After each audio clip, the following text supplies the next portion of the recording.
नमस्कार जय जगन्नाथ। आज बनैबा बिना अटा बिना चाउल माने चाउल बटा कौन सी आपन को जंतीबा को पड़िबनी किंतु जंतणी पिठाटू भी बहुत ही टेस्टी आ स्वादी आ बहुत ही नरम बनिबो।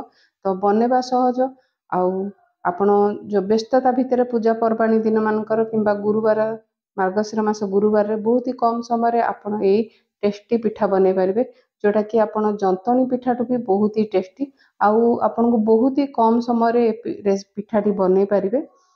जे देखि पारथबे केते सुंदर आपण कहि पारिबेनी जे आपण ए पिठा बिना जंतणी रे आपण काकरा पिठा बनै जंती।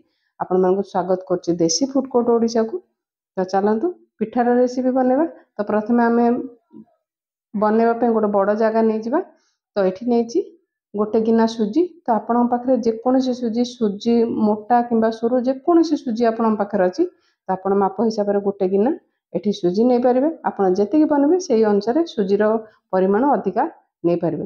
तो गोटे गिना सुजी के एठी गोटे गिना कोरा नडिया नैछि फ्रेश नडिया।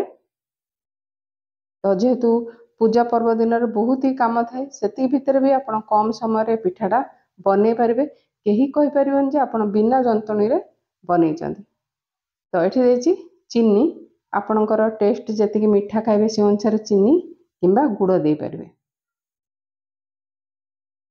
तो पिठाटा मीठा हेले टेस्ट लगता है।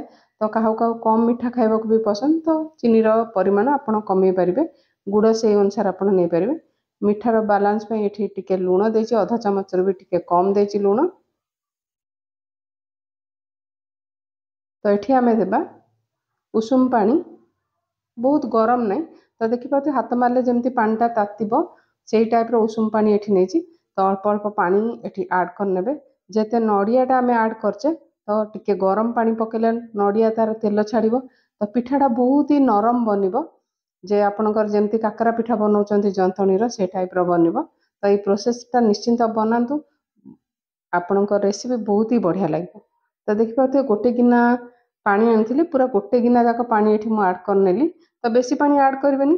तो जेतिकी सुजीटा भिजुची से अनुसार पानी ऐड करिवे कारण आमे चीनी पकेचे चीनी भी तार पानी छाड़िबो। तो से अनुसार आपनकर कम पानी प्रथमे यूज करंतु तापरे आपन जदी दरकार पड़ला तो पछरे अल्प पानी ऐड कर नेबे। तो एठी गोटे गिना सुजी रे एठी प्राय गोटे गिना मु पानी एठी ऐड कर नेछि।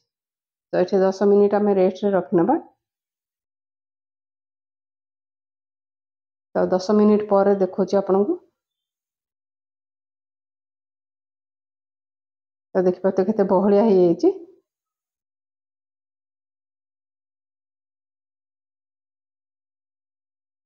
तो आकु आमे पानी एठी आउ ऐड करबानी। तो एठी गोटे ग्राइंडिंग जार नेबा।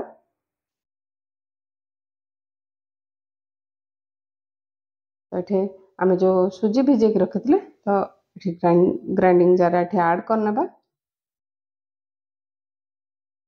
तो आज रेसिपी जदि आपण मानकु टिके भी भल लागुछि तो वीडियो गोटे लाइक कर नेबे आ चैनल रे नुआ थिले चैनल को निहाती ही सब्सक्राइब कर नेबे। आ आज रेसिपी आपण मानकु केमति लागिला गुरुवार रे निश्चिंत बने कि आपण माने आपणकर मतामत निश्चित कमेंट सेक्शन रे देबे। तो एठी आ पानी आमे किछि पकेबानी बिना पानी रे एठी 3 रु 4 मिनिट आमे ग्राइंड कर नबा। तो देखि पाथे बाटरटा केते स्मूथ हे जाइछि। तो बनेबा भी सहज खाइबार भी आपण बहुत ही टेस्टी बनुछि। ताको जो जगह रे एठी भिजेइथिली से जगह रे एठी ट्रांसफर कर नेछि।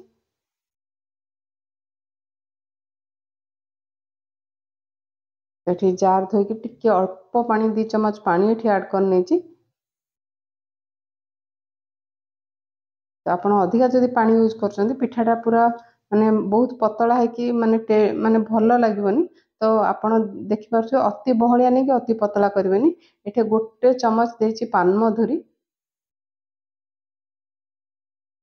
तो सबु को भल से गोळे नेबा।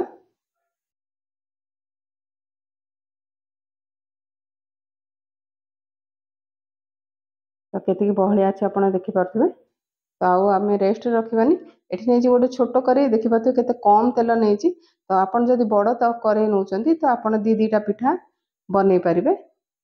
तो आपण काकरा जेतिकी आपणकर बड़ साइज दरकार से अनुसार आपण बैटरटा ऐड कर नेबे। ତ ଆପଣ ଛୋଟ ଯଦି ଅଧ ଡଙ୍କିରୁ ଟିକେ କମ୍ ନେବେ, ଯଦି ବଡ଼ ପିଠା ବନାଉଛନ୍ତି ତ ଗୋଟେ ଡଙ୍କି ଆପଣ ପକାଇ ପାରିବେ। ତ ଦେଖିପାରୁଥିବେ ପକାଇଲା ପରେ 30 ସେକେଣ୍ଡ ଛାଡ଼ିଲା ପରେ ଏଠି ମୁଁ ଓଲଟେଇ ନେଇଛି, କେତେ ସୁନ୍ଦର ଫୁଲୁଛି ଦେଖନ୍ତୁ। ତ ଏଠି ଛାଣିବା ପାଇଁ 2 ରୁ 3 ମିନିଟ୍ ସମୟ ଲାଗୁଛି।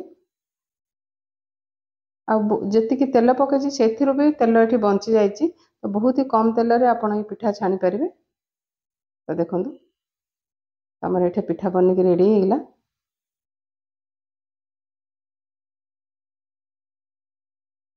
ତ ଯେତେବେଳେ ପିଠା ବାହାର କରୁଛନ୍ତି ଏକ୍ସଟ୍ରା ତେଲକୁ ଆପଣ ବାହାର କରିନେବେ। ଏଠି ମୁଁ ଆଉ ଗୋଟେ ପିଠା ପକାଉଛି ଦେଖନ୍ତୁ।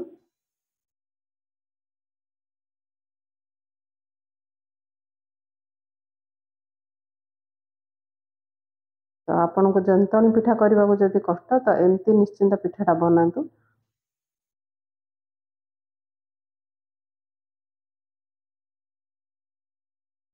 ଆଉ ବହୁତ ହି କମ୍ ସମୟରେ ଆଉ କେତେ ସୁନ୍ଦର ପିଠା ବନିକି ଆପଣଙ୍କର ରେଡ଼ି ହେଇଯାଉଛି। ଆଉ ନିଶ୍ଚିନ୍ତ ବନାନ୍ତୁ। ଯଦି ଆପଣଙ୍କୁ ଚିନି ପସନ୍ଦ ନାହିଁ ତ ଆପଣ ଗୁଡ଼ ପକାଇ ପାରିବେ। ତ ଏମିତି ଲୁହା ଖଡ଼ିକା ସାହାଯ୍ୟରେ ଆପଣ ପ୍ରେସ୍ କରିନେବେ, ଏକ୍ସଟ୍ରା ଅଏଲ୍କୁ ବାହାର କରିନେବେ।